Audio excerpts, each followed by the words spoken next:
Well, it is the end of another day, and I am out here enjoying a cigar. Thank you so much for joining me. Shoot. I don't know if you're familiar with the story of the Ford company. Everybody knows, well, I say everybody, you may not know. Some people know, some don't. So I don't know if you followed the UPS story. Let me start over on that.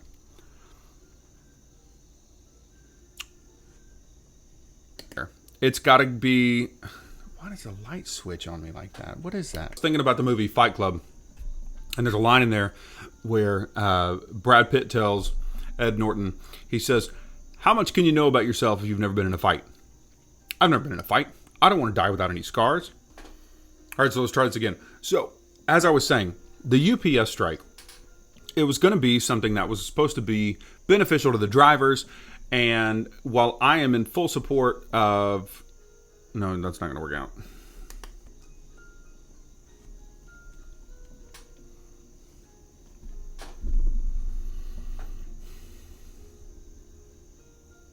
Has anyone told you that you look good today? You look good.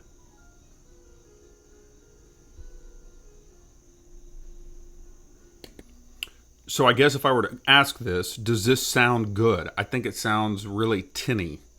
It's like I'm in a can. Does it sound like I'm in a can to you? I mean, I don't want to be in a can. Who wants to be in the can? Especially when you're trying to do a video. That's inappropriate. Well, it's the end of another day, and I have been asked to show you how I light a cigar. So what you want to do to light a cigar is begin by warming the foot of the cigar completely. This makes sure that the flavors meld together. There's a blend that the master blender worked on, and if you light it incorrectly or one side more than the other, it can mess up that flavor that you're going to get from the cigar if it's lit properly. So you actually will light it, and you will bring the foot of the cigar just to the edge of the flame. You can't really see it on here, but I don't have this right down on it. But as you can see, it is warming it up, and you see flames. If you look, you're not going to be able to see it, but it's not evenly lit yet, and so that's fine. It takes a couple times, but you want to make sure that you are not putting the foot of the cigar directly into the flame. Rather, instead, you are just warming it, toasting it, and then eventually it will light the whole thing. And some people will do, once it's at this stage, once it's warmed evenly, then they'll put it in their mouth.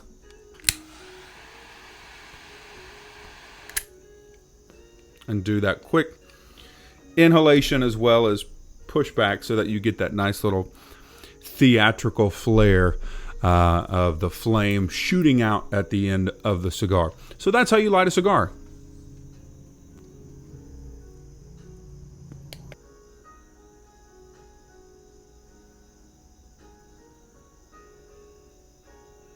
So I've got a question for you. Have you noticed how difficult it is to have a relationship? I have lots of people in my life who I can have great relationship with if I text, or if I drive to see them, or if I call them. But it's often not reciprocated. And I'm not just talking family. I know family is family, and sometimes it's good to be around family, sometimes it's not good to be around family. Sometimes family can add more stress to your life than relieve stress. And that's part of what we have in our culture in the United States, is it's more common and acceptable to not have a relationship with family and with other people on a face-to-face basis. But I want to challenge you in that, because it is worth the fight.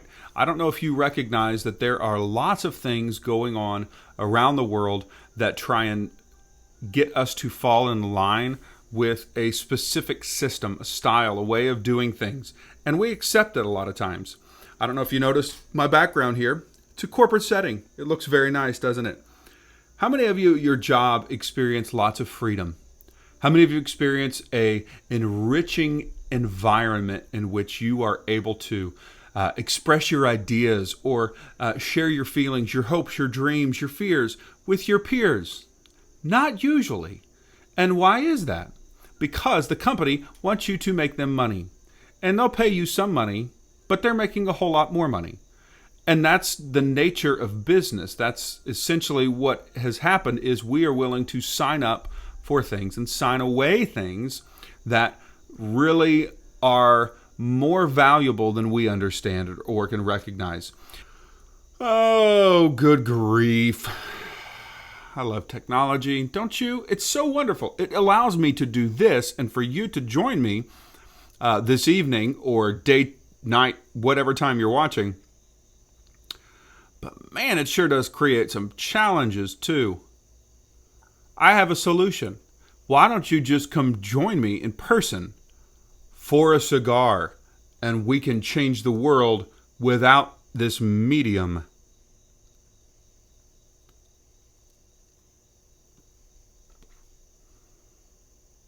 Until then, I guess I'll just keep trying to fix this thing. Let me know what you think. Today I saw an article about UPS and how their drivers are now going to be making $170,000 a year. I almost went and applied for a job with UPS to make $170,000 a year, but I stopped. Nothing against it, and I'm happy for the employees who are getting that. That really is an incredible victory to be able to make that much money. Now, the problem is, though, that money is not going to go as far once the companies who utilize UPS absorb those costs and pass them on to the consumer. It made me think about a story regarding Ford Motor Company. And when they were starting off and really doing well, they paid their employees more than anybody else. And in Detroit in particular, people were coming in, flocking in to come get these jobs with Ford Motor Company because of how great it was. The people who worked there, they were the high society. They got to go to all the parties. They got to have all the fun. They were the ones who wore the flashy clothes because they were making so much money. But then Ford wanted to make more and more money, so they put more requirements and restrictions on their employees until it became an absolute nightmare. It was hell on earth for the employees, and it went downhill very, very quickly and very painfully for all those who were involved in it. And I wonder if we are going to be repeating the same thing with the UPS. And so for me, what I would say is we should maybe stop and say, I don't want to play this game anymore. I don't want to sign up for this. I don't care how much you're willing to pay me. I want to change my lifestyle so I am not tempted to chase after your restrictions that you will pass out some money to me, but ultimately I am a slave to what you want me to do. I don't know if you have a dress code where you work, but I remember when I worked in banking and I worked in retail banking, and it used to just drive me crazy, and they still do this, but you have Jeans Friday. How exciting is that? You get to wear jeans on Friday. Isn't this a wonderful place to work? Why is wearing jeans a luxury? That should not be something that we should subjugate ourselves to. I really do. I marvel at just how much we as a society accept. I don't know if you agreed with how COVID was handled, but I don't. I disagree with a plethora of things that were done. But the society that we live in, most of the people around us signed up willingly. Yes, that sounds like a great idea. I would love to stay in my home and not go anywhere. I would love to watch my loved ones pass away behind a glass and I can't even give them a hug. They're dying, but I don't need to be with them. What is that? Why is that something that we all agreed to? I know that I say all. Not everybody did. There were a lot of people who did push back, and I pushed back. I was willing to lose my job if they were going to mandate the thing that was mandated. You know what it is. I don't want to say it because that will get this video removed from social media because it's still such a touchy subject. But when did that become something that I needed to make a decision on whether or not I would sign up for something that could have massive ramifications to my body? It may be good, it may be bad. We didn't know. And yet we willingly said, yeah, I'll be a guinea pig. I'll go ahead and do this. Why? Why do we do this? Why? Have you stopped and thought? Have you stopped and asked yourself, why do I go along with this? Why is this socially acceptable? What could I do differently? Do I need to continue to pursue these things that everybody else around me is pursuing? Do I need that newest car? My car works fine. Yeah, I had to get brake pads done, but that's going to be needed on any new vehicle or anything else that I get. I got to get new tires. You know what? I'm going to just get a new car. I've done that before. It's a rat race. It's a continual rat race, and I am so tired of seeing people that I love and care about forced into a way of thinking instead of thinking for themselves. And so I know this is more of a rant than what I normally do, but I hope that it stirs something inside of you. Please, please, please think. Do something different. If you have an idea for a business, pursue that.